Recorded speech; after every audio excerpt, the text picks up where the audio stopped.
So what are the central problems of economy? So there are three central problems of economy. The first is what to produce, what good is to be produced. The second is how to produce, the good that you want to produce, how you will produce it. And the third is for whom to produce, the good that you want to produce, for whom you will produce it for. That is the third problem. So before I jump into the brief explanation of all these three problems, let me explain you why this problem arises. This problem arises due to the problem of choice. Yes, choice is a problem. For example, your mother gave you the money for buying a single shirt. You went to the market, you went to the shop, the shopkeeper showed you 5 shirts, and from those 5 shirts, you fell in the love with the 3 shirts. But your mother gave you the money for 1 shirt and you can buy only 1 shirt. So now here the problem of choice came in front of you, because you have to sacrifice the 2 shirts and select one. So that's why I want to relate from here that choice is a problem, and why this problem arises. This problem of choice arises because the money that your mother gave you was limited. So the first reason is resources are limited. The money was the resource. And the second is human wants are limited. Human being always want a more. All right. And the third reason is resources have alternative uses. You can use that money for many purpose, but at a single time you can use it for the single purpose. So again, you have to choose for what purpose you have to spend your money. So these are the reason why this central problem arises. I'm not going very briefly into this. Our main topic is central problems of economy. So let's jump into the topic. So the first problem is what to produce. So what to produce?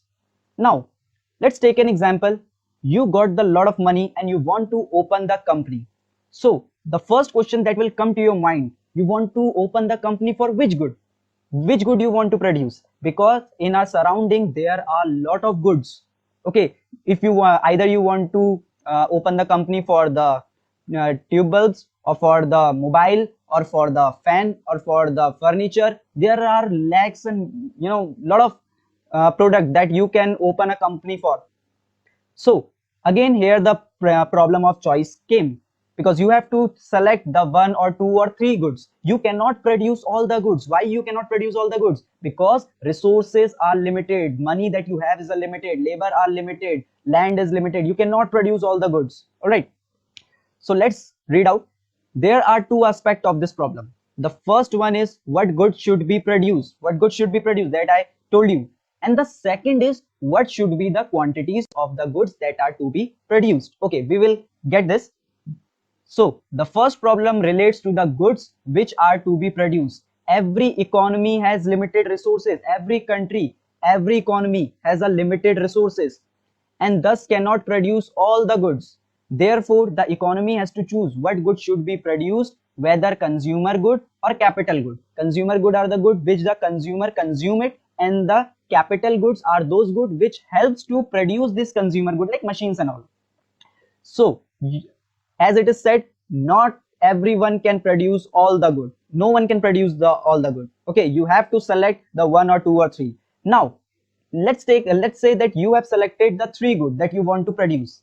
So now you have to also select that how many quantities of that good you want to produce, because if I allocate the more resources for one good, so the resources for the other good will be left out less.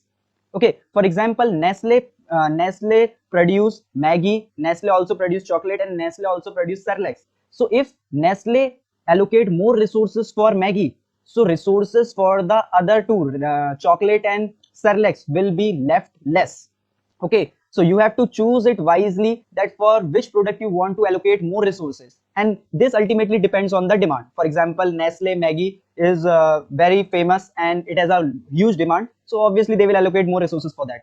So in this it is written, second problem is what should be the quantities of the good that are to be produced. The problem is the problem of allocation of resources. As I said, if we allocate more resources for the production of one commodity, the resources for the production of other commodities would be less. Okay, so this is the problem, what to produce. Now the second problem is how to produce. So the good that you have choose, how you will produce it. So there are two techniques to produce it. The first is labor intensive technique, in which the production will be majorly done by the labor. And the second is capital intensive technique. Here the major portion of the production will be done by machines and all. So here are the two techniques to produce the good. Now again here the problem arises of choice. That's why this problem how to produce occur. So now you have to choose from these both. Now before I get into I read this, let's explain this table. So here it is labor intensive and here it is capital intensive. Now if I talk about the cost of production, so whose cost of production will be high and whose cost of production will be low? So remember, the labor intensive technique cost of production will be less because labor are cheaper than the machine. Machine are very costly and the maintenance charge is also high. So here labor intensive technique wins over the capital intensive. Why? Because producer want to minimize their cost so that their profit margin increases. So labor intensive technique wins here over the capital intensive. But when we talk about the efficiency, you cannot compete the labor with the machine. Machine is more efficient. If the labor is working 1 hour or 2 hour, machine can work for the 24 hour. Okay, all right, and machine will produce more good than the labor. So here who wins? Capital intensive technique wins here. So here the producer get confused because he want to minimize their cost, but also he want to be efficient. He want that here their product, their company would be more, should be more efficient. So now here let's read out. Now here the problem of choice emerges because there are more than one ways of producing goods and services. So first is labor intensive, second is capital intensive. Labor intensive technique implies greater use of labor than capital, while capital intensive technique implies greater use of machine, etc. than labor. Alright, you can use both, but you have to again choose whose proportion should be high. Now it is written capital intensive technique promotes efficiency in the product and labor intensive technique on the other hand is less expensive. The choice between the labor intensive and capital intensive technique becomes a problem because the producer need to minimize their cost and at the same time maximize their efficiency. So I hope you get this. Now the last problem is for whom to produce. The goods that you want to produce, for whom you will produce it for. Let's assume that there are two classes in our society, middle class and upper class. Obviously there are lower class, upper and ultra rich class also, but I'm assuming that there are two classes. Now the Maruti Suzuki brand make the cars for the middle classes. Their car like Swift Desire comes under the range of 8 lakh to 10 lakh.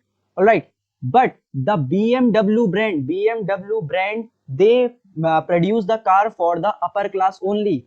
Their cars are very costly, service charge are very costly, so they produce it for the upper class only. So what I want to convey is that you have to choose that for whom you want to produce. You would have not seen that Maruti Suzuki has made a 1 crore car or 2 crore car amount, okay, and you have not seen that the BMW would have made the car which cost around 10 lakh or 15 lakh. All right, so you have to select your segment. All right, so here it is written, goods and services produced in the economy are consumed by its citizen. The individual may belong to economically weaker section or richer class of people. Actually, this is the problem of distribution, whether goods are to be produced for lower class, middle class or upper class. In case of capitalism, the decision is taken on the basis of purchasing power of consumer. Capitalism means when the economy is market economy. All right, so in market economy, they will see that what are the purchasing power of the consumer. And whereas in the socialistic economy where it is a centrally planned economy where the government intervention is much more, the decision is taken on the basis of requirement of individual. Now there may be a question comes to your mind that there may be some product which can produce for all the classes. All right, yes, there are some product which produce for all the classes, for example Samsung brand, but that is a exceptional case. In economics we see only the rational things, okay, rational example, so that is an exceptional. So these are the three central problems of economy. So I hope you got this, and let's end the session today here. Thank you for watching.